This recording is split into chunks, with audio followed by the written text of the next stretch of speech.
నమస్తే. Welcome to Telugu రాజ్యం.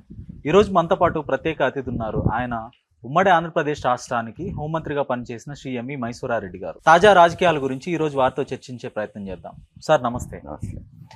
Sir, Delhi Jantar మంతర్లో కాక్రోచ్ జనతా పార్టీ చేపట్టిన నిరసన దీక్ష దాదాపు 40 రోజులు పూర్తయింది. సోనం వాంగ్చుక్ అనే ఒక ఉద్యమకారుడు, సామాజిక ఉద్యమకారుడు, ఎడ్యుకేషన్ రిఫార్మర్, ఆయన కూడా ప్రొటెస్ట్లో జాయిన్ అయ్యారు. తర్వాత దాదాపు 20 రోజులు కావస్తుంది ఆయన నిరాహార దీక్ష చేపట్టి. సో ఈ క్రమంలో పార్లమెంట్ ముట్టడికి పిలిపించారు 20వ తారీఖున. పెద్ద ఎత్తున అక్కడికి దేశవ్యాప్తంగా నీట్ విద్యార్థులు కానీ, లేదంటే ప్రభుత్వం మీద కొంత డిసెంట్ వ్యక్తం చేసే ప్రజలు కూడా కొంత అక్కడికి చేరుకున్నారు. సో ఈ ఉద్యమం చూస్తుంటే ఏమనిపిస్తుంది? 12 ఏళ్లలో ఒక అతిపెద్ద ఉద్యమంగా భావించవచ్చా దీన్ని? ఒక రకంగా చూస్తే విద్యార్థి లోకంలో అయితేనేమి, యువకుల్లో అయితేనేమి, నీట్ పరీక్షల వల్ల పర్యవసానాలు అయితేనేమి, నిరుద్యోగం అయితేనేమి, ఇతరత్ర కారణాలతో నిరాశ నిస్పృహలు ఉన్నమాట వాస్తవం. ఎందుకంటే ప్రస్తుత ప్రభుత్వం ఎక్కువగా రాజకీయాల మీద కాన్సన్ట్రేట్ చేస్తున్నారు, కానీ ప్రజలకు ఏం కావాలనో ఏమిటి అనేది ఆలోచన చేయడం లేదు. ఎంతసేపు ఉన్న ఎన్నికల్లో ఏ విధంగా విజయం సాధించాలా, లేక అధికారంలో ఉన్న పార్టీలు ఏ విధంగా కూర్చాలా అనే దాని మీదనే ధ్యాస ఎక్కువ ఉంది. కానీ ఈ ప్రజలకు అవసరాలను గురించి వాటిని పరిష్కారం చేయాలనే దాని పట్ల ఎక్కువ దృష్టి కనపడుతుండడం లేదు. అందువల్లనే ఈ నిరాశ నిస్పృహల వల్లనే అంత పెద్ద స్థాయిలో ఉద్యమం జరిగింది. ఇది నీట్ పరీక్షలు నిర్వహించినారు. నీట్ పరీక్షలు నిర్వహించినప్పుడు ప్రశ్నాపత్రాలు లీక్ అయినాయని చెప్పి వాటిని రద్దు చేశారు. మళ్ళా రెండో మారు నిర్వహించినారు. రెండో మారు అయిపోయి విద్యార్థుల ర్యాంక్స్ కూడా వచ్చినాయి. ఇప్పుడు కాలేజీల ఎంపికలో పడినారు. ఈ సమయంలో ఎందుకు అంటున్నాను అని అంటే, ఒక మిత్రుని కూతురు రాశారు, నీట్ పరీక్ష రాసింది. మొదటి సంవత్సరం మొదటి పరీక్ష రాసినప్పుడు ఆమెకు వచ్చిన ర్యాంకును బట్టి ప్రభుత్వ మెడికల్ కాలేజీలో ఎక్కడో చోట సీట్ దక్కేది. అది లీక్ అయినాయని చెప్పి రద్దు అయిపోయి రెండో పరీక్ష పెట్టారు. రెండో పరీక్షలో ఆమె ర్యాంకు చాలా తక్కువ వచ్చింది. ఇప్పుడు ఆమెకు ప్రభుత్వ కళాశాలలో సీట్ వచ్చే అవకాశమే లేదు. ఆ పాప ఇంత కష్టపడి ఇప్పుడు చాలా బాధపడుతుంది. ఎందువల్ల? అది నిర్వహణ సక్రమంగా జరగకపోవడం. ఒకవేళ ఇక్కడ ఇటువంటి విద్యార్థులు ఎంతమంది ఉన్నారో నీటిలో బాధితులుగా, వాళ్ళ నిరాశ నిస్పృహలు అయితేనేమి, వాళ్ళ బాధ అయితేనేమి, వీటికి తోడు ఈ నిరుద్యోగము, ఇటువంటి సమస్యలన్నీ యువతలో ఉండేటి ఆ ఉద్యమానికి అంత తోడ్పాటునిచ్చాయి. అతను సామాజిక కార్యకర్తే కావచ్చు, ఎక్కడో విదేశాల్లో ఉన్నాడు, అమెరికా నుంచి వచ్చినాడు. జంతర్ మంతర్లో నిరాహార దీక్ష కూర్చున్నాడు. నిరాహార దీక్ష 13 రోజుల తర్వాత హైకోర్టు కూడా రిట్ పిటిషన్ వేస్తే ఆయన ఆరోగ్యాన్ని కాపాడండి అని డైరెక్షన్ కూడా ఇచ్చినారు. ఇచ్చిన తర్వాత 2-3 రోజుల్లో ఆయన్ను హాస్పిటల్కు తరలించినారు. హాస్పిటల్లో కూడా ఆయన 3-4 రోజులు నిరాహార దీక్ష అట్నే కంటిన్యూ చేశాడు. వైద్యం ఆపేయమని చెప్పి అట్నే కంటిన్యూ చేశారు. సరే, ఆ ఒక సమస్యతో ఎందుకు ఇంత ప్రజల్లో ఉత్పాతం వచ్చిందనేది వాళ్ళు జంతర్ మంతర్లో పార్లమెంటు సమావేశాలు జరగడము, పార్లమెంటు సమావేశాలను బహిష్కరించాలని ఈ ఉద్యమం. ఇది ఏమిటి? వాళ్ళు కోరుతుండే కోరిక ఏమిటి? ఆ శాఖకు మంత్రి అయిన ధర్మేంద్ర ప్రధాన్ గారు నైతిక బాధ్యత వహించి రాజీనామా చేయాలనేది నైతిక బాధ్యత వహించి అనటంలోనే ఉంది అర్థం. నైతిక బాధ్యత అంటే అది గతంలో లాల్ బహదూర్ శాస్త్రి గారు రైలు ప్రమాదం జరిగితే నైతిక బాధ్యత వహించి రాజీనామా చేశారు. ఇట్లా ఒక మారు తెలుగుదేశంలో కూడా బడ్జెట్ లీక్ అయితే క్యాబినెట్ అంతా రాజీనామా.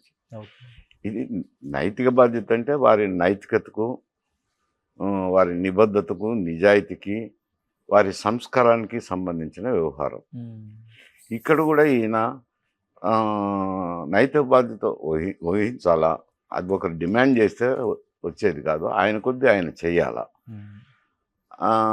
ఆయన అటువంటిది చేయలేదు. ఎందుకంటే ఇతను ధర్మేంద్ర ప్రధాన్ గారు ఎక్కువ భాగము ఆయన ధ్యాస అంతా హర్యానా, బీహారు, బెంగాల్ ఎలక్షన్లలో ఆయన వ్యూహరచనలో నిమగ్నమైనారు.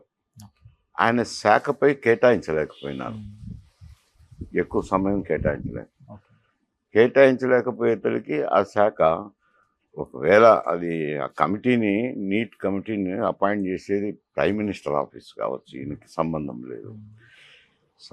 లేదు అని ఆయన అనుకోండొచ్చు. కానీ నైతిక బాధ్యత అనేది వేరు. ఇప్పుడు ఆ నైతిక విలువలు లేవు, పూర్వం ఉన్నంత నైతిక విలువలు లేవు, నిబద్ధత లేదు. లేకపోయినాడు ఆయన అలాగే ఉండిపోయినారు. ఇది జరిగిన లోపం ఆయన చేయలేదు, ఎవరు ఆయన చేసినారని ఎవరు అనడం లేదు, నేను కూడా అనడం లేదు. జరిగిందంతా కింద జరిగిపోయినాయి. ప్రశ్నాపత్రాలు సెట్ చేయడంలో కొందరు లీక్ చేసినారు, కొన్ని పేపర్లు సెట్ చేసి చోటనే. తర్వాత కిందికి వచ్చిన తర్వాత పేపర్లను వాళ్ళ బంధువులు ఉంటే బంధువులకు లీక్ చేయడము, బంధువుల దగ్గర నుంచి కొన్ని చోట్ల విద్యా సంస్థలు ఉంటాయి కదా, నీటు చదువుకునే దానికి సలహా ఇచ్చే సంస్థలు, ప్రైవేట్ ఆర్గనైజేషన్, వాళ్ళు కొన్ని చోట్ల డబ్బులు పెట్టి కొనడము. ఈ లీక్ అయిన పేపర్లను కొందరు ఇప్పుడు యూట్యూబ్ ఛానల్స్ ఎక్కువైపోయినాయి కదా, అది ఎక్కువైపోయేసరికి వాళ్ళు సర్క్యులేట్ చేయడము, కొందరు అవి తీసుకొని డబ్బులు కమ్ముకోవడము, రకరకాలుగా చేసి భారీ ఎత్తున ఇవి లీక్ అయిపోయినాయి. లీక్ అయిపోయి దీని మీద ఆందోళన రావడము, ప్రభుత్వం స్పందించి రద్దు చేసినారు. రద్దు చేసింది సరే, రద్దు చేసినారు కానీ ఎంతమంది, నేను చెప్పినట్లు ఒక విద్యార్థిని జీవితం నాశనమైనట్టు ఎంతమంది పోయినాయో, దానివల్లనే ఇంత కోపోద్రిక్తులైనారు జనం. కోపోద్రిక్తులై దాన్ని ప్రదర్శించినారు. ప్రదర్శించేటప్పుడు మొదటి రోజు ఏదో సామూహిక నిరాహార దీక్ష అని చేశారు. అందులో కూడా బాగానే గుమికూడినారు జనం. ఎందుకంటే ఇతను ఒక వ్యక్తి ఎక్కడి నుంచి, అమెరికా నుంచి వచ్చి ఇక్కడ నిరాహార దీక్ష కూర్చున్నారు. అటువంటి వ్యక్తి పిలుపునిచ్చే దానికి స్పందన రావడం అంటే ప్రజల్లో ఒక ఆగ్రహం ఉంది. అది తర్వాత ఈ పార్లమెంట్ సమావేశాలు జరిగినప్పుడు ఆయన రాజీనామా చేయాలని భారీ ఎత్తున పాల్గొన్నారు ప్రదర్శన. ఈ ప్రదర్శనలో ఎక్కడెక్కడి నుంచో జనం వచ్చారు. ఈ దేశం మొత్తం మీద జనం కూడి అంత భారీ స్పందన వచ్చిందంటే ప్రజల్లో ఉన్న కోపోద్రిక్త అది. అతను ఒక వ్యక్తి కంటే కూడా ప్రజల్లో ఉన్న కోపోద్రిక్తలు, ఆవేదన అవి ప్రస్ఫుటించినాయి. దాన్ని దృష్టిలో పెట్టుకోవాలి ప్రభుత్వం కూడా. ఇంత ఇది ఉన్నప్పుడు ఏదో వేసినారనుకోండి, విచారణకు ఆదేశించినారు, సిబిఐ కూడా విచారణ చేస్తున్నారు, కొందరిని అరెస్ట్ చేసిండొచ్చు. కానీ కావలసినంత స్పందన లేదు ప్రభుత్వం, అకౌంటబిలిటీ అనేది లేదు. అందువల్ల ఈ సమస్య వచ్చింది. అంటే ఇప్పుడు నీట్ పరీక్ష లీక్ అవటం అనేది ఇది ఒకసారి కాదు, అంటే ఇప్పుడైంది 2024లో కొంత పార్షియల్గా జరిగింది. తర్వాత గత 10 ఏళ్ళుగా కూడా అనేక పేపర్ లీక్లు అనేది చూసాము, సిబిఎస్ఈ కానీ లేదంటే ఇతరితర బోర్డ్స్ నిర్వహించే పరీక్షలు కూడా. సో ఇంత లోపం ఎక్కడుందంటారు? అంటే ఎందుకు ఇంత? అంటే ఇది దేశం మొత్తం మీద ఒకటే రోజు నిర్వహించాలన్నప్పుడు ఇది పెద్ద సమస్య అవుతుంది.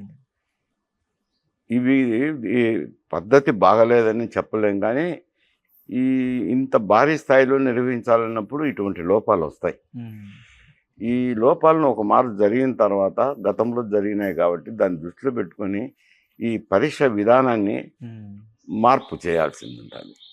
మార్పు చేసి పకడ్బందీగా నిర్వహించేదానికి ఇబ్బంది లేకుండా చేసుకోవాలి. ఇంత దేశం మొత్తం మీద ప్రశ్నాపత్రాలు పంపించుకోవడం అయితేనేమి, ఇన్ని సెంటర్లు నిర్వహించడం అయితేనేమి, ఇప్పుడున్న టెక్నాలజీలో అవి అయ్యే పని కాదు. అవన్నీ దృష్టిలో పెట్టుకొని చేసి ఉండాల్సింది విధానాన్ని రూపకల్పన చేసేటప్పుడు. ఇప్పుడైనా మేల్కొని రూపకల్పన విధానాన్ని మార్చకపోతే కష్టం అవుతుంది. హలో, తెలుగు రాజ్యం ఛానల్ చూస్తున్నారా? సామాజిక రాజకీయ జీవన చిత్రణే తెలుగు రాజ్యం. అతిశయోక్తులు అసత్యాలు ఉండవు. రాజకీయ కోణం కాదు, ప్రజా కోణమే కొలబద్ద. తెలుగు రాజ్యం వీక్షణ మీ ఉత్తమ అభిరుచికి నిదర్శనం.